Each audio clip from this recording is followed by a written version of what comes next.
Kami dari kelompok 9 akan mempresentasikan mengenai perbandingan kurikulum di Indonesia dan Amerika Serikat. Next. Anggota kelompoknya terdiri dari Verin Oktaviana, Maulidia Rizkika, Sylvia Ayu Wardani, Mahlano Roskia Syam, dan Ana Wardatul Jannah. Next.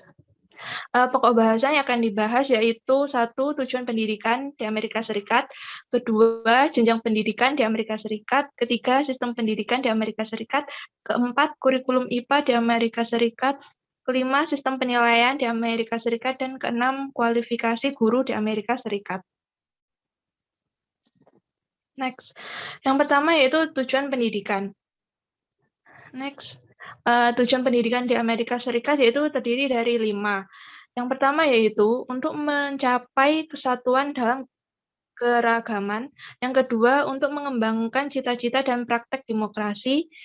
Yang ketiga, untuk membantu pengembangan individu. Yang keempat, untuk memperbaiki kondisi sosial masyarakat. Dan yang kelima, untuk mempercepat kemajuan nasional.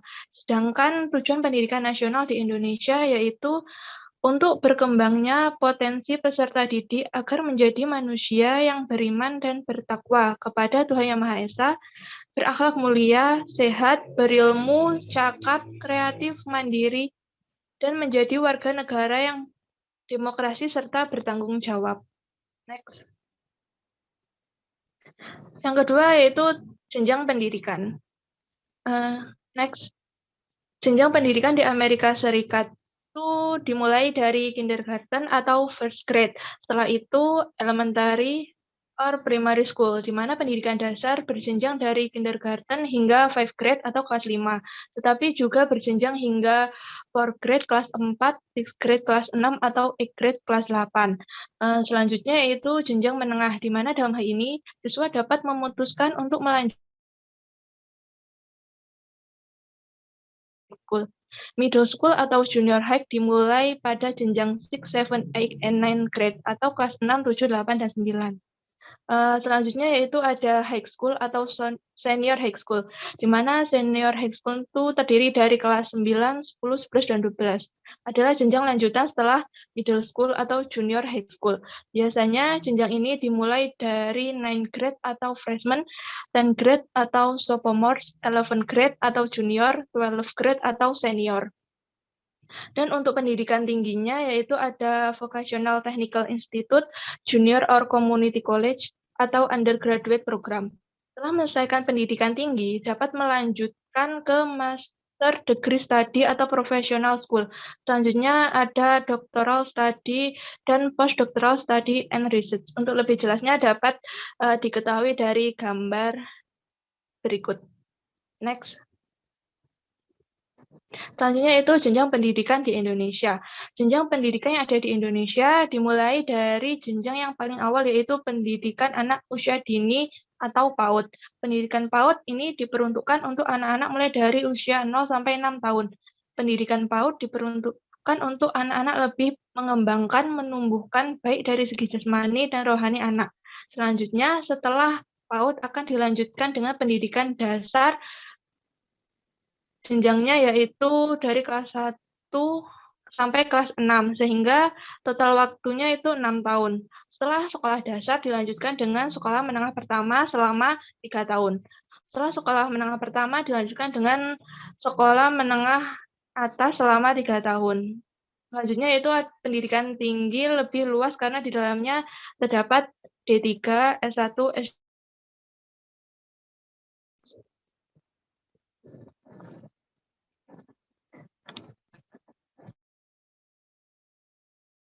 Selanjutnya akan dilanjutkan oleh teman saya. Baik, yang ketiga adalah pokok bahasan dari sistem pendidikan di Amerika Serikat.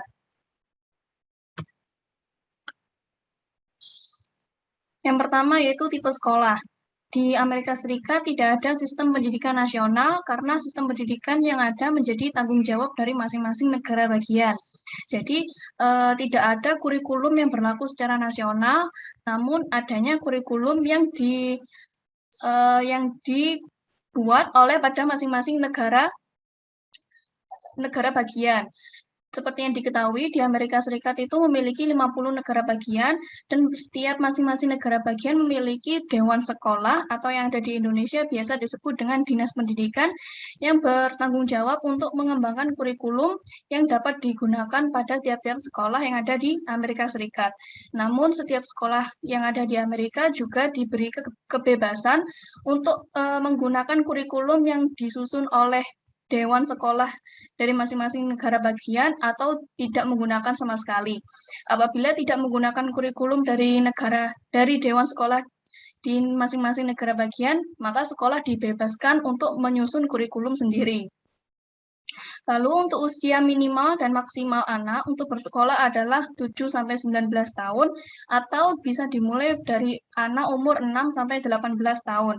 Artinya di Amerika Serikat juga menerapkan wajib belajar selama 12 tahun. Hal ini juga sama yang diterapkan di Indonesia.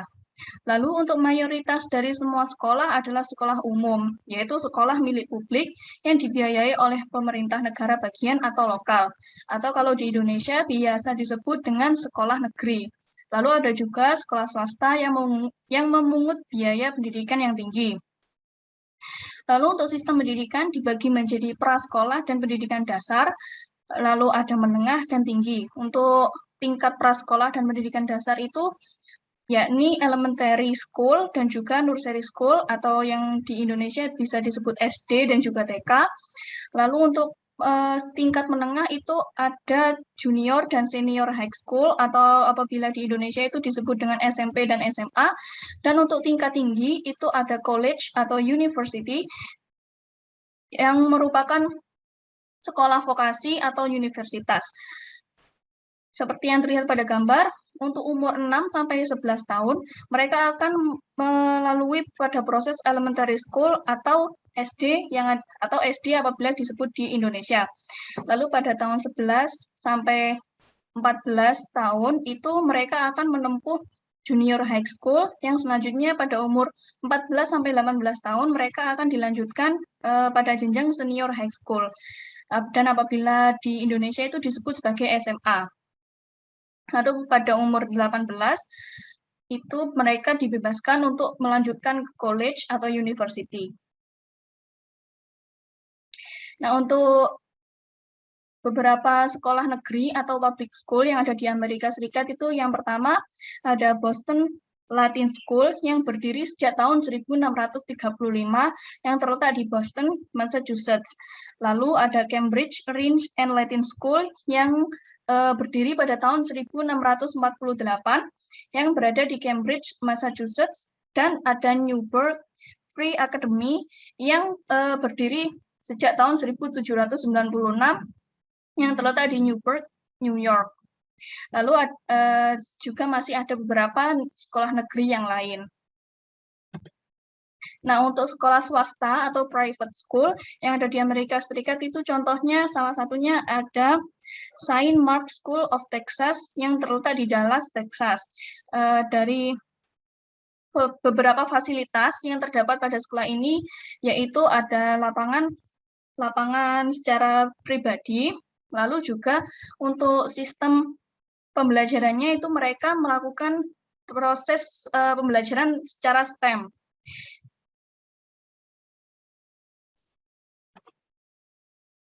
Sekolah swasta lainnya itu ada Saint Paul School yang terletak di Concord, New Hampshire, dan sama seperti sekolah swasta yang sebelumnya, itu mereka sering dalam proses pembelajarannya sering menggunakan proses project based learning, dan mereka juga memiliki beberapa fasilitas seperti lapangan outdoor dan indoor, bahkan sampai kolam renang.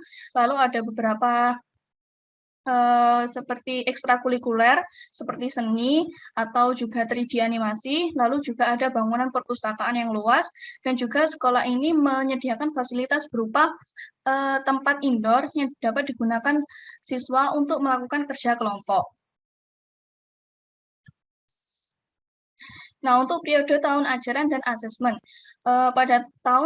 pada awal tahun ajaran bervariasi di setiap negara bagian, yang dimulai dari pertengahan Agustus hingga pertengahan September.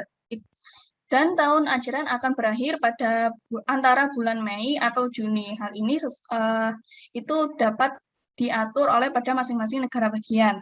Lalu untuk hari sekolah biasanya dimulai antara jam 8 dan jam 9 pagi dan berakhir sekitar jam 3 sore.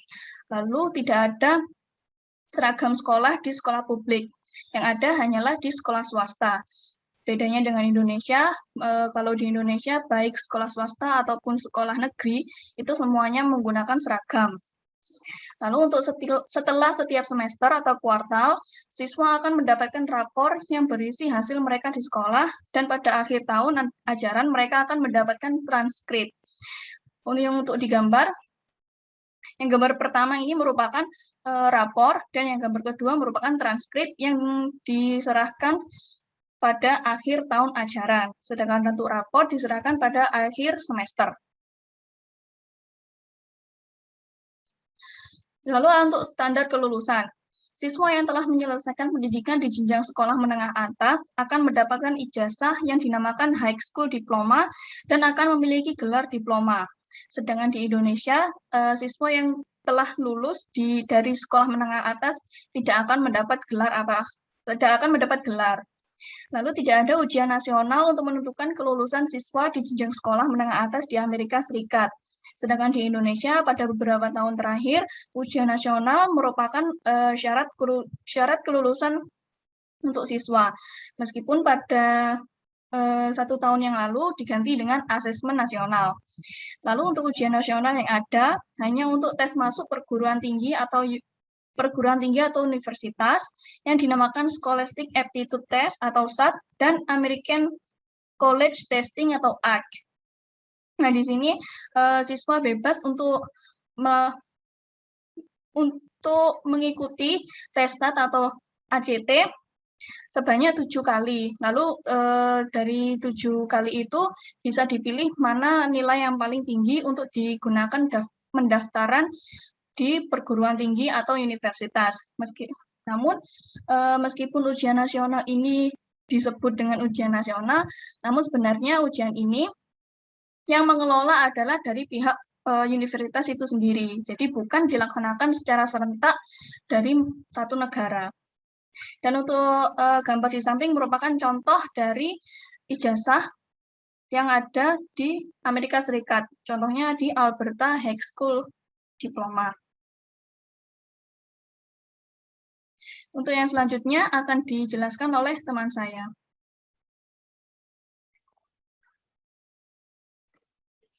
Baik, yang selanjutnya yaitu kurikulum IPA di Amerika Serikat.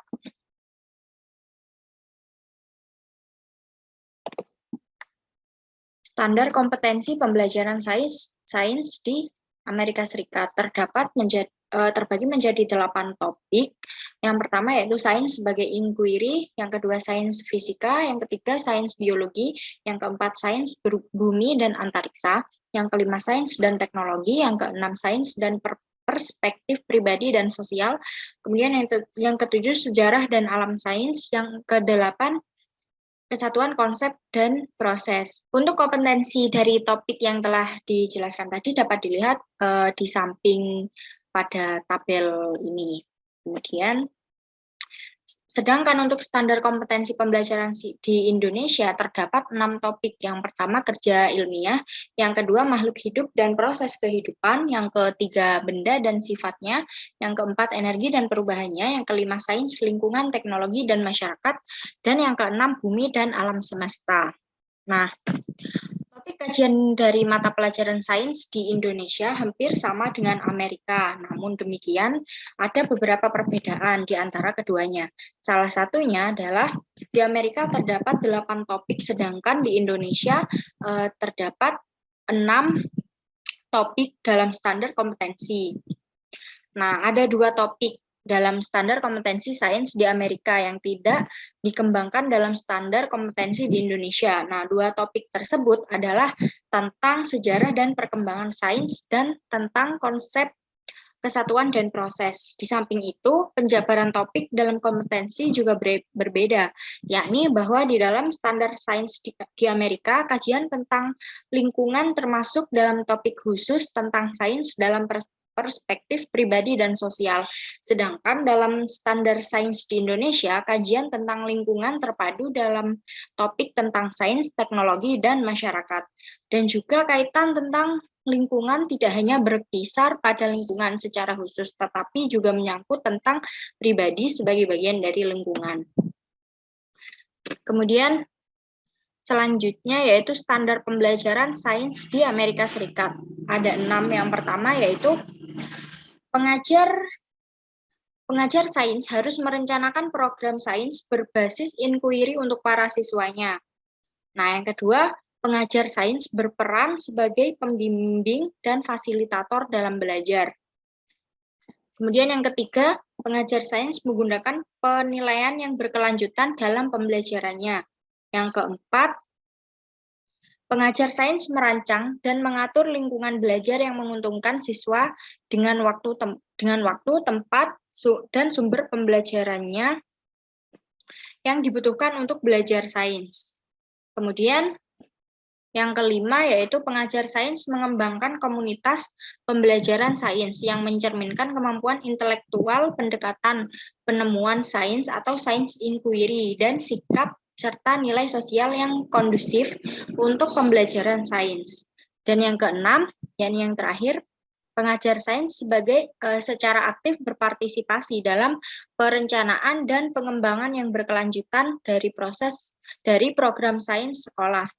Nah, dari keenam standar pembelajaran sains ini, guru memiliki langkah yang berbeda-beda untuk dapat melakukan keenam hal ini.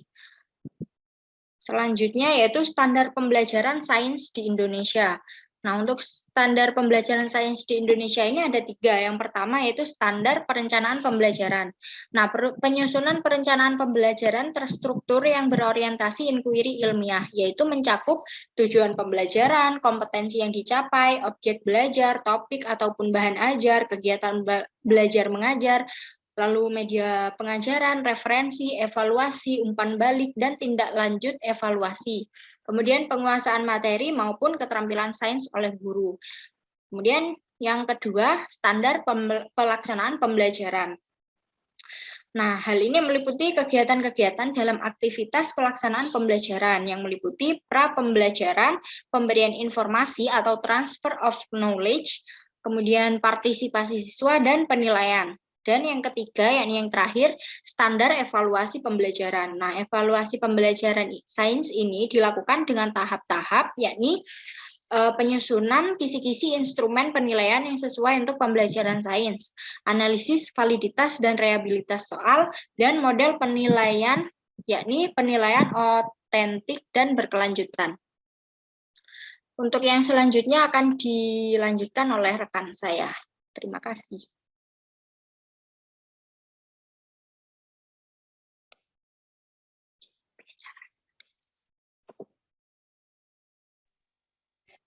Untuk yang selanjutnya yaitu sistem penilaian di Amerika Serikat. Next. Ada beberapa hal yang sistem penilaian yang digunakan di Amerika Serikat. Yang pertama itu performance-based assessment, yaitu penilaian yang mengukur kinerja siswa ketika proses pembelajaran, baik itu di dalam maupun di luar kelas. Dan selanjutnya itu ada project-based assessment atau penilaian yang menitik beratkan kepada proyek. Next. Oke. Nilai siswa dari hasil tes akan dituliskan dalam bentuk huruf dari A sampai F. Sekolah memberikan suatu buku tahunan dalam bentuk grade point average, yaitu GPA. GPA merupakan nilai kumulatif rata-rata untuk seluruh mata kuliah atau mata pelajaran. Setiap huruf A sampai F memiliki nilai yang berbeda dan akan dijumlahkan, kemudian dibagi jumlah kredit mata pelajaran. Next. Secara umum, para siswa dan prestasi belajarnya secara teratur dinilai oleh sekolah dengan menggunakan beberapa tes. Tes-tes yang diselenggarakan oleh sekolah secara desentralisasi.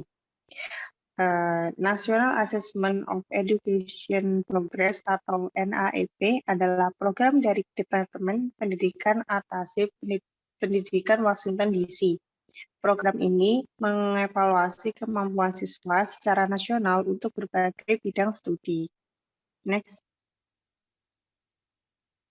Hasil dan evaluasi dalam laporan disebut sebagai Nation Report Card yang akan dijadikan perbandingan dari kualitas pendidikan di berbagai stage. Laporan ini digunakan untuk perbandingan antar stage penilaian yang dilakukan secara periodik dalam mata pelajaran, yaitu matematika, membaca, ilmu pengetahuan, menulis, seni, kewarganegaraan, ekonomi, geografi, dan sejarah Amerika Serikat. Next. Selanjutnya akan disampaikan oleh rekan saya. Yang selanjutnya yaitu kualifikasi guru di Amerika Serikat. Next. Seperti yang telah dijelaskan sebelumnya, di mana pada tahun 2002, pemerintah federal memberlakukan mandat baru yang belum pernah terjadi sebelumnya, melalui No Child Left Behind Act, untuk memastikan bahwa semua siswa di sekolah negeri tingkat dasar apapun menengah harus diajar oleh guru yang berkualifikasi. Kualifikasi guru di Amerika Serikat yaitu telah menyelesaikan gelar sarjananya selama 4 tahun. Kemudian telah memiliki surat izin atau sertifikat pengajar yang dikeluarkan oleh pemerintah dan yang sudah memiliki kompetensi di bidang pelajaran yang akan diajarkan. Di Amerika sendiri dibangun organisasi nasional untuk meningkatkan kualitas guru secara komprehensif. Organisasi tersebut bernama National Comprehensive Center for Teacher Quality atau TC Center, yaitu organisasi kemitraan yang didanai negara melaksanakan mandat yang nantinya dapat meningkatkan kualitas guru dari SEA. Sedangkan di Indonesia, kualifikasi guru diatur dalam Undang-Undang Nomor 20 Tahun 2003 tentang Sistem Pendidikan Nasional yang mengindikasikan bahwa guru sebagai pekerjaan profesional harus memenuhi sejumlah kualifikasi, yaitu mendapatkan insentif profesional sebagai penghasilan tambahan. Disebutkan bahwa kualifikasi minimal guru adalah sarjana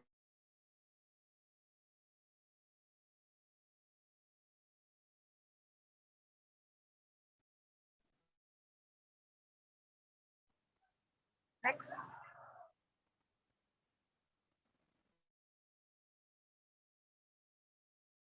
Di Amerika sendiri menetapkan 12 kompetensi guru yang dikenal sebagai educator accomplishment practice, yaitu meliputi penilaian, komunikasi, kemajuan berkelanjutan, pemikiran kritis, keanekaragaman, etika,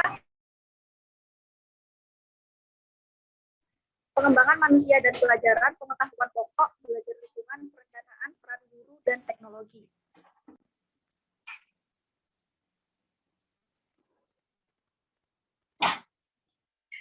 Di Amerika Serikat sendiri terdapat beberapa indikator guru tersebut dikatakan profesional. Yang pertama, guru mempunyai komitmen pada siswa dan proses belajarnya. Kedua, guru menguasai secara mendalam bahan serta cara mengajarnya kepada siswa. Tiga, guru bertanggung jawab memantau hasil belajar siswa melalui berbagai cara evaluasi. 4, guru mampu berpikir sistematis tentang apa yang dilakukannya dan belajar dari pengalamannya.